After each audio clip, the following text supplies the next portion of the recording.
call this meeting of the allotment committee to order. Tom, if you could start recording, please. Good. Thank you. Right, I don't have an agenda in front of me. Okay. So, again, I don't know what's going on. How do I get that up? Can I do that? Is Alan around with his slides? Yeah. Well, Alan's here, but I don't know if his slides are there. But, Well, the first agenda item is any declarations of any Disposable. pecuniary interests. Yeah, are there any declarations of disposable? No. No, right.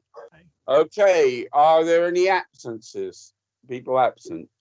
Well, we've got Jenny at the moment who says she might be late. Is that right? That's correct. I'll make a note just in case she doesn't make it. All right, and I'll give her apologies. There was nobody else sent apologies. Thank you. Thank you very much. So that brings us on to the main. I don't know. I haven't got it in front of me. I'm using it from memory at the moment. There we are. There we go. So for the budget for the next 3 years, basically. On the screen now, Dennis. That's right. Yeah, for the 3 years. So if Alan can come and talk us through this very small budget. Sure. Thank you, Mr. Chair. Just to quickly go back to how we've got to this particular stage. As you're aware, we had a workshop last Thursday. We sat down, we talked about some of the priorities. So we don't have that much detail in the actual budget. So what I've done is I've taken away some of the issues or some of the items and actually put them in a little bit more detail. So if I just start off at the top part from the income perspective, you'll see that the budgeted income has come down quite a bit. And that's because we have the full implication of the VAT. Some of our allotment fees are VATable, so we have to pay that over to HMRC. So that will reduce it. We've also put up a 5% increase. So I've also factored that in. So it's not a full drop in income, but it is a lot lower than we've had traditionally. In terms of, if you look back 2 years ago, you'll see that we had £12,201 of income, and that really arose from differences between what we were showing as deposits on our allotment system and what we were showing in the accounting records. So last year we had the benefit of cleaning and balancing up all those, the allotment register with the accounting records, and that gave a surplus, but that's not going to recur this year because we're keeping the allotment registers in line with the accounting records. From an expenditure perspective, I'm just trying to do it a little bit more slowly. So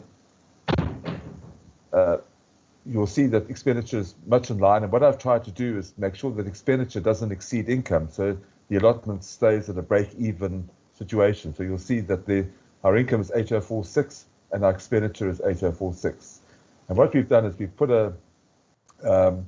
we've got, I'm not sure, we've broken down that expenditure into what we think will be incurred.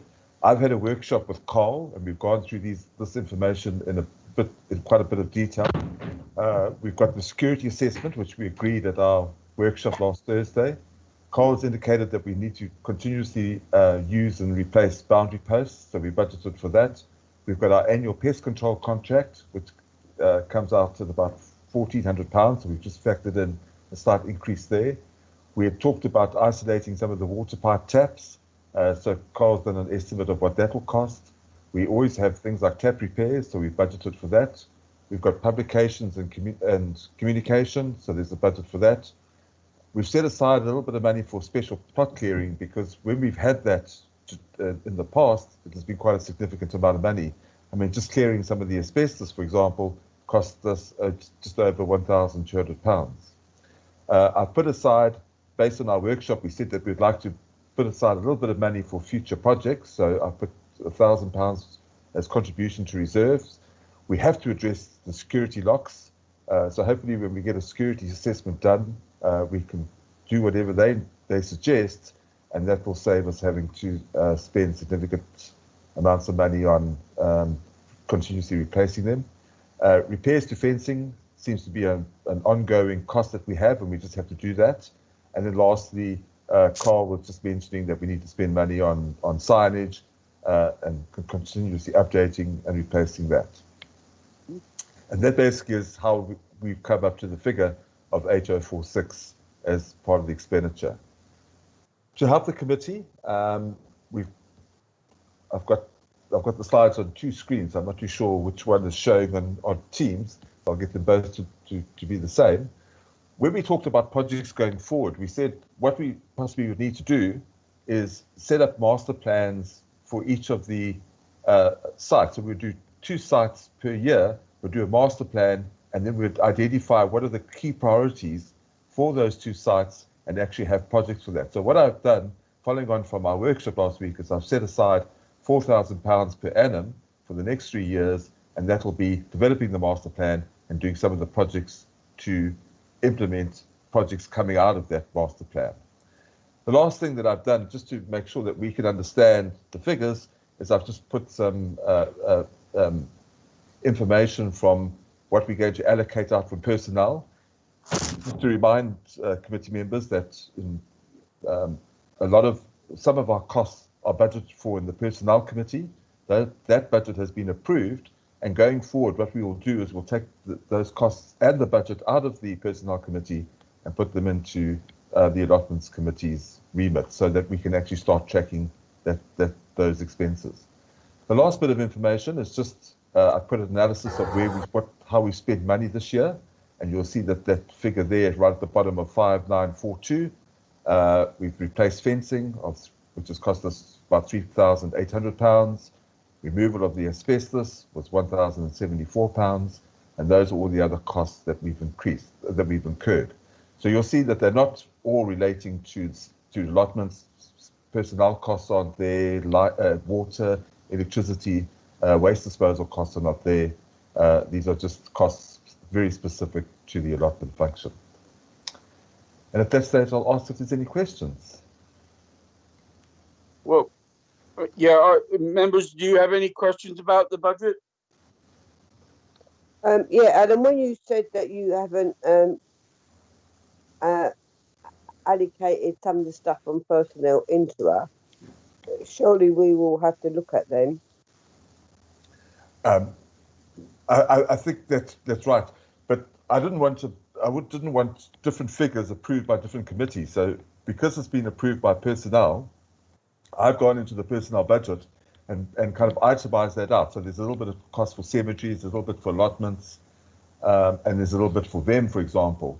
And all I've done, and all I've done is I've kept track of them, and then I've just, next year when we do our accounting, we will actually account for those costs. So you won't be approving that budget because it's already been approved, but I'm going to add it to your budget so that we can monitor it, and the accountability will sit with the allotments committee. I hope that what I've said makes sense. So the cost will move, but the budget will also move. But looking at it, our income for allotments is about £8,000. Correct. And what is the overall of what we taking into account of everything, future projects, everything else? What is it that what is that going to cost? What I'm trying to get at is, do we have to put up anything at the cost of the allotment, or will it all go on to the precept? I'm just trying to get an understanding. I think what we've tried to do, and I think your question is very valid, is the direct allotment costs, or the majority of the direct allotment costs are sitting in the allotment budget. If you look at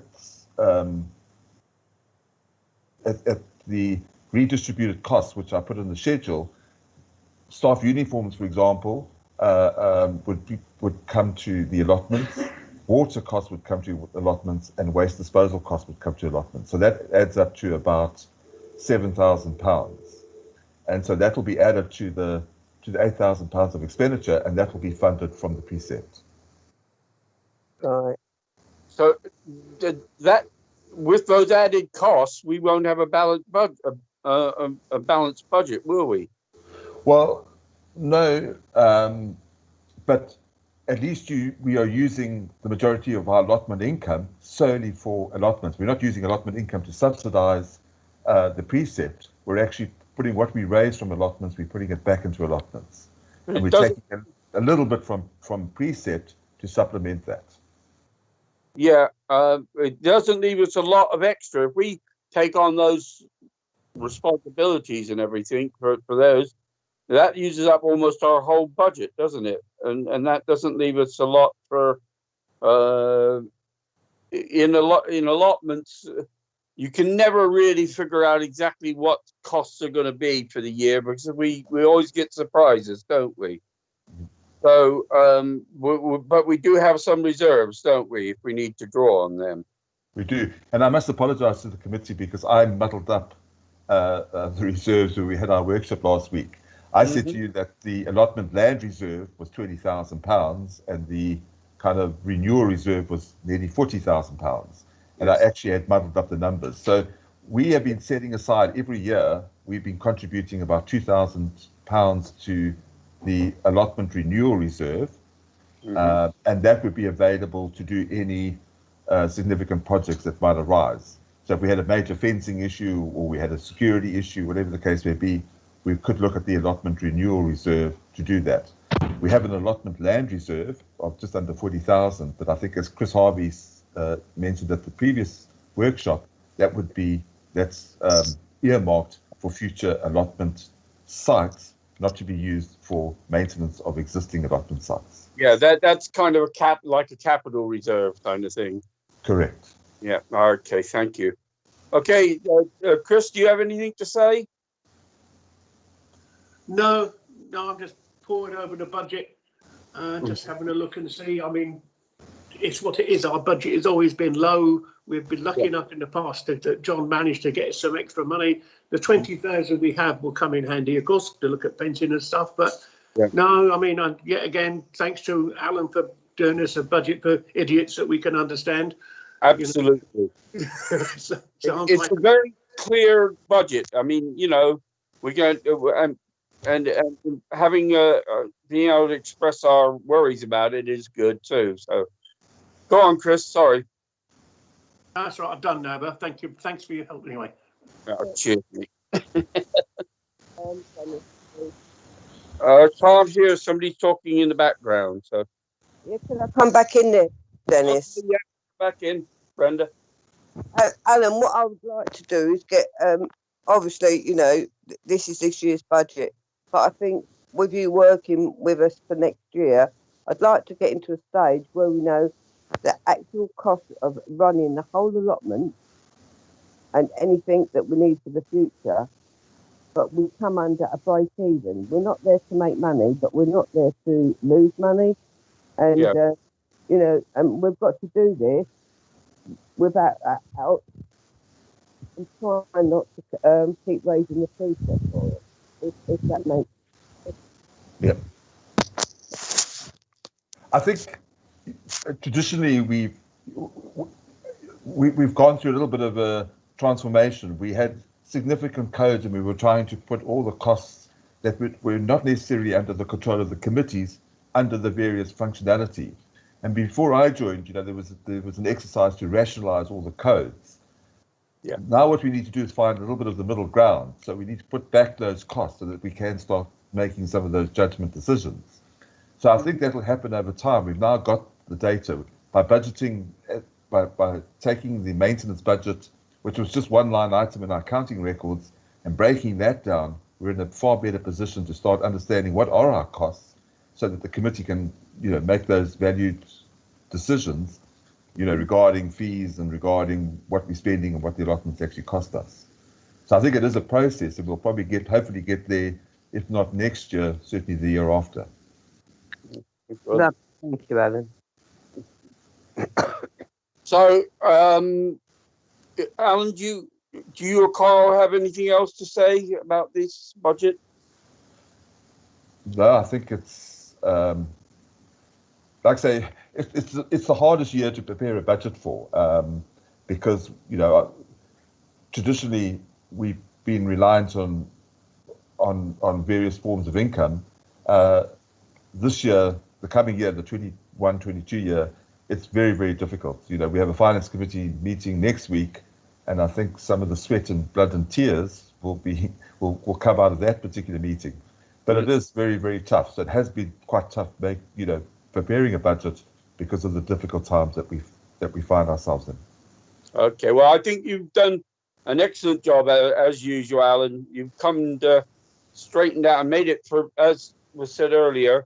Some of us are not really financial wizards, but we're getting there. You're implanting some knowledge to us, so thank you. So if Carl hasn't got anything to say, I think what we need to do is have a proposer and a seconder for this budget.